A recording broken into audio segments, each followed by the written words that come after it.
What are the exterior means to perfection? Hi, I'm Mike Mason. This is the Immortal Combat Podcast. The Immortal Combat Podcast is the podcast arm of Very Christie. Very Christie is a Catholic lay apostolate devoted to help men attain the full stature of Christ by growing strong in mind, body, and spirit. If you'd like to learn more about our work, you can check us out online at verychristie.com. All right, gentlemen, this is episode 12 of our Intro to Spiritual Theology. We are halfway through. Well, not yet, but at the end of the episode, we'll be halfway through our Introduction to Spiritual Theology. Now, this month, we talked about the universal call to holiness, week 1. Week 2 this month, what did we talk about? Grace, justification, and merit. Very important terms to understand spiritual theology. Last week, we looked at the interior means of perfection. This week, we're going to look at the exterior means of perfection. Now, the interior and exterior means of perfection we're discussing here, okay, these are general means of perfection, which means these means of perfection fit for everybody at every stage of the spiritual life. Okay.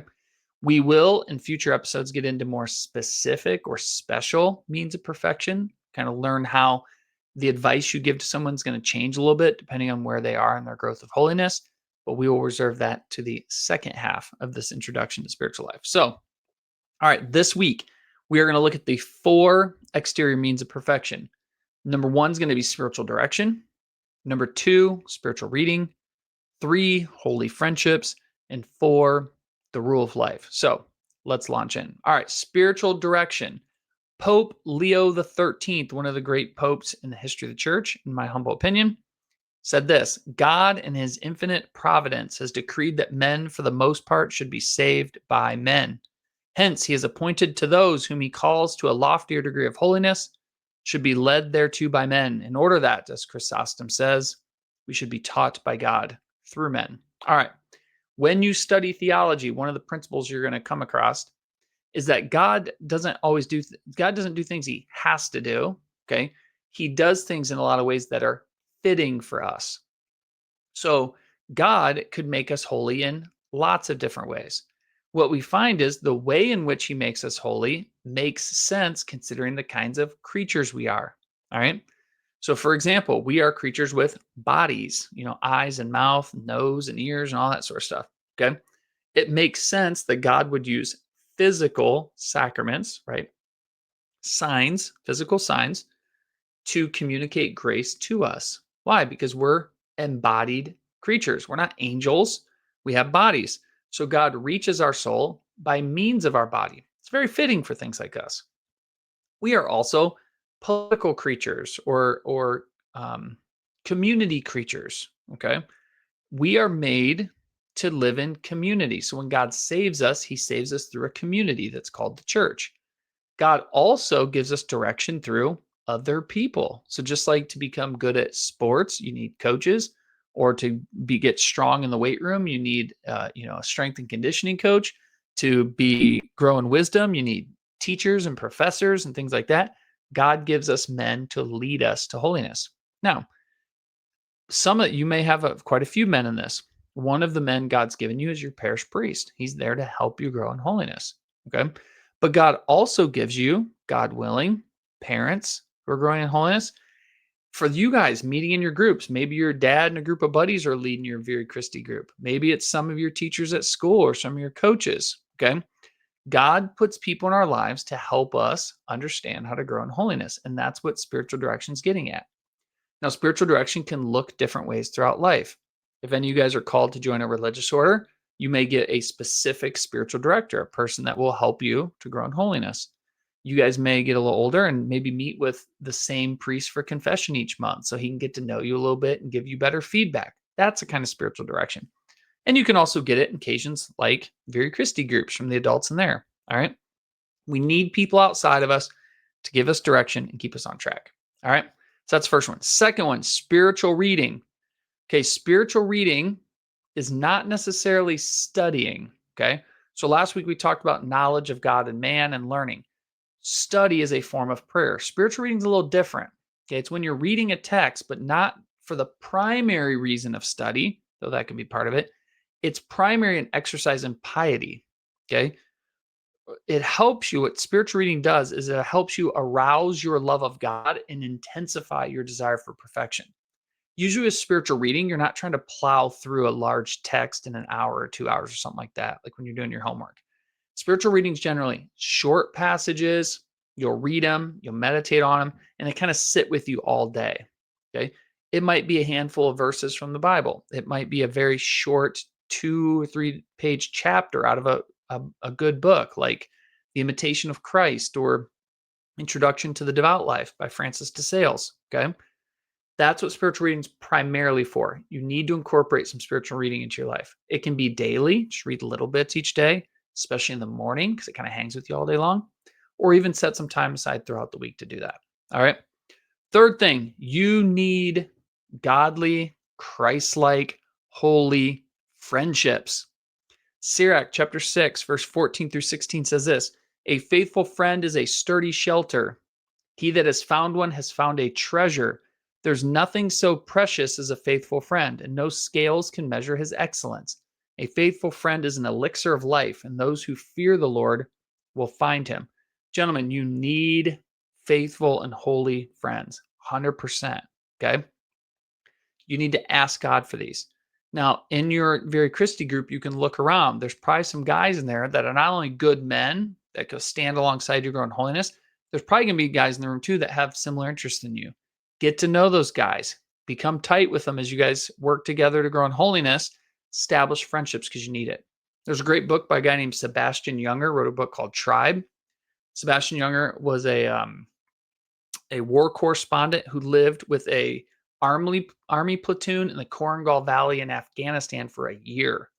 The outpost was called Restrepo, Restrepo. There's a documentary named that. Now, after the year there, everybody leaves. They're happy to leave because they're getting shot at every day and trying to kill people, and nobody wants to be in a situation like that. So they split. A year later, he circles back to these guys. All the men, okay, none of the men here missed the combat. Okay, they weren't a bunch of psychos like getting shot at. However, they wanted to go back because they missed the intense bond created by combat. And Sebastian Junger said he missed it too. So he did a lot of research and wrote a book called Tribe, short book, worth the read if you're interested in these sort of things.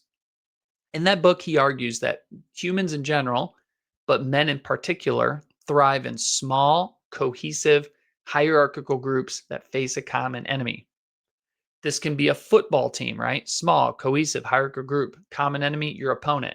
It could be an army platoon. It could be a basketball team. It can be a company trying to build something, build a business. Men thrive in communities like this. Guys, when we started these Very Christy groups, we did them because men need to be part of a small, cohesive, hierarchical groups. Very Christy groups, relatively small.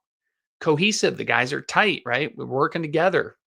It's hierarchical. You've got some adult leaders in the group leading the way, and you face a common enemy. Who's our common enemy? The world, the flesh, and the devil. Okay, the temptation to live for this world and not the next one. We got to fight that. The flesh, temptation for food, drink, and sex. Those things aren't bad in themselves, okay, but they tend to drag the soul down. A lot of people sin a lot with those.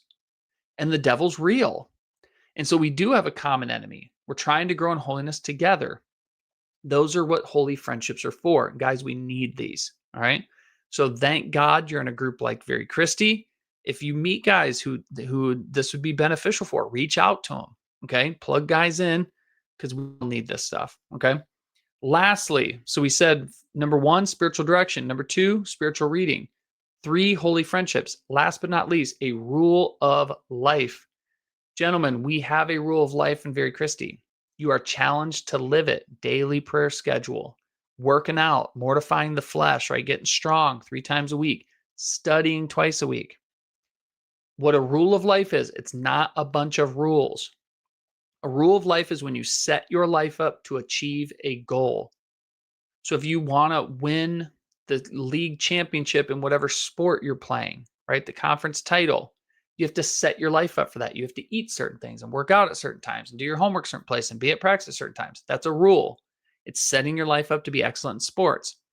When you guys get to college, if you want to achieve some great goal in school, you have to set your life up, organize it to achieve the goal. That's what a rule life is. It's that God's called us to be holy. Let's set our lives up to achieve that. Okay. But we have to follow a rule of life in a Christian manner. Namely, we need to do it because we want to do God's will and express our love for Him. So the animating piece of a rule needs to be love of God. And the rule needs to be firm and flexible. So notice all the benchmarks in our rule are firm. You can tell, did I do these today or not? Did I do these this week or not? But they're also flexible because they can move a little bit. Okay. The rule we have is not overly burdensome. If a guy's focused and he wants to grow in holiness, he can do this and still have a life, do his homework and hang out with friends and do all the things that guys like you want to do, but it keeps you on track. So, why have a rule? One, it makes better use of your time. We tend to waste time when we're not focused. Okay. Two, it enables us to supernaturalize all of our actions.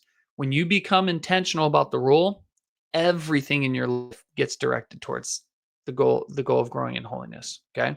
So it helps everything to contribute, everything to help you attain the full stature of Christ. And last, it's a program of sanctification. It's going to help you become the man that God wants you to be. Okay. So, what's the application this week? Simple. Keep the rule. All right. All right, gentlemen, we are halfway home with our intro to spiritual theology. It's been a great 3 months. Hope you guys are learning a lot. Remember, all of our notes are online. If you guys want to check those out, you can always go back and listen to episodes again if you want to pick up more things there. Guys, keep practicing the rule, be faithful to the meetings, and God can do some marvelous things through it. All right. All right. We will end there because we're butting up against the 12-minute mark. So I hope you guys have a blessed week, and I'll talk to you next time.